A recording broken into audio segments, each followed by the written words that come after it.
My name is Michael Reed. I'm a Senior System Engineer with Lancope. In this short video, we're going to take a look at how organizations can quickly and easily detect, contain, and then investigate security events on their network to find the root cause within minutes as opposed to hours or even days.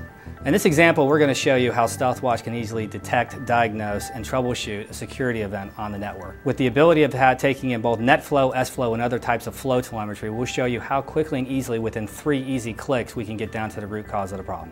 Here you can see that we've logged into the security and traffic overview in the StealthWatch console. The first thing we're going to take a look at is try to identify a possible suspect host, one of interest that we want to investigate. The one we're going to target today is one that's on the inside in the sales and marketing zone. We have a host currently that's on top of our bad guy list, is 10.201.3.24. We want to take a closer look at exactly why he's on the bad guy list and exactly what he's been doing on our network. We have several different options to do that at this point. We right-click on the host IP, you can see we have several different options that come up as far as how we want to investigate this particular host. But for this example, we're going to target the host snapshot. And the reason that we're doing that is this is the most contextualized summary that we have at our disposal to quickly and easily get a good idea of exactly what this host is doing on the network.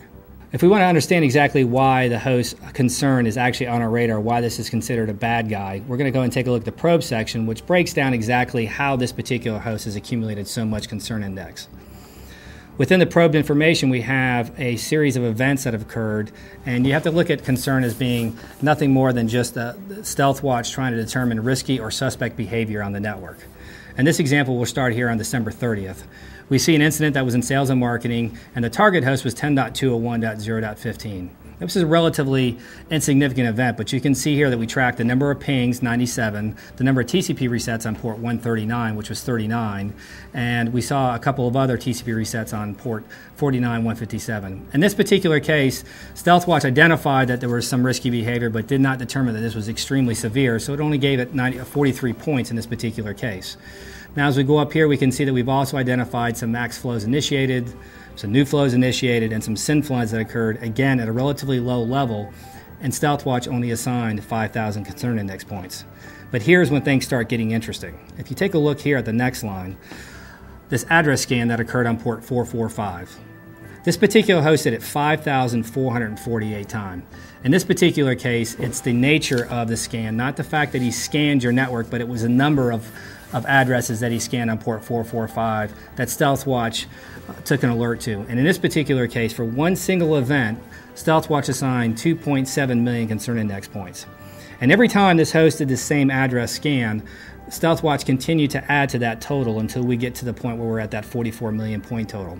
This is how StealthWatch identified suspect or risky behavior. We see this aggressive scan going on, and at this point we think it's very important to go out and take a look at what this host is doing on the network in more detail. Now that we have identified the suspect or risky behavior that was occurring on the network by this host, we want to find out who actually owns this IP and who was logged in at the time of this incident. So what we've done is we've switched over to the identification, DHCP, and note section of the host snapshot, which will allow us to understand who this individual is. In this particular case, we have Joe Buchanan, who happens to be one of the engineer managers in our building, and since I know he's a pretty nice guy, he most likely isn't doing anything aggressive on my network. But then again, I'm not really sure about him someday, so I'm going to take a closer look. We also get some other interesting information about the physical machine that this particular person was using. In this case, we have the MAC address for the Dell computer that Joe was using at the time that he was scanning the network. So now that we have our flow table up, we can quickly see that we have 51,000 records of this host activity. This is all the communication that has occurred.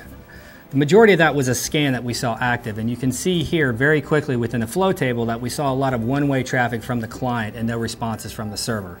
So what does that tell us? In a nutshell, that nothing happened. This host has not yet penetrated one of the systems that are of concern, and we have time now to take this individual host off the network and prevent him from doing any other scanning. So as you can see, StealthWatch Flow Analysis platform can help you solve a wide range of security and network issues.